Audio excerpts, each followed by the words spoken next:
Today's practice problem is example 12-1 in the Dom and Visco textbook.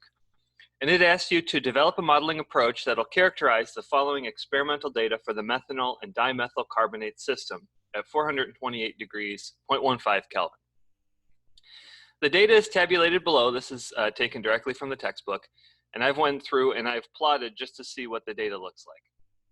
So just on first glance, we see that there's an azeotrope near almost pure methanol, about 90% methanol. We've got an azeotrope. The other thing to notice is look at the vapor pressures that are occurring in our system. So the maximum pressure that we get is about 1,500 kilopascals, which if you convert it to atmospheres is about 10 atmospheres. So the main crux of this problem is that we have an elevated pressure in the vapor phase, and can we assume that the vapor phase is ideal under this pressure? And the answer is no, we cannot. It's a dubious assumption to assume that it's ideal.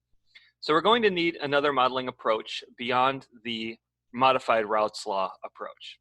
So for that, let's turn to gamma-phi modeling. So recall that this is the most general form of the equilibrium criteria. So we start with the mixture fugacity of the liquid is equal to the mixture fugacity of the vapor, and we substitute in our terms to get our gamma-phi model. Now the next step is to solve for the experimental activity coefficients as we usually do. So we want to make a guess for what activity coefficients that we get. So we want to solve these equations for gamma. So this is a result of solving this equation for gamma. And right away we notice a problem that we've got a mixture fugacity coefficient and fugacity coefficients at saturation. So you have to figure out what to do with those or how can we calculate those.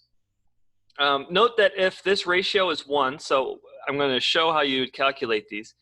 If the ratio of the mixture fugacity coefficient and the saturation fugacity coefficient is 1, then we might reevaluate and say, well, maybe we can get away with just doing the gamma models with the modified Raoult's law. But if this is not 1, then we have to continue on with this approach. So we're going to have to decide which model we want to use. And because we're doing gamma-phi modeling, not phi-phi modeling, let's choose the Virial equation of state for the vapor phase. Approach model vapor with Virial equation of state,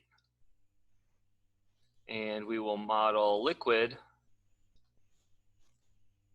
as an ideal, not an ideal solution, with the Wilson model.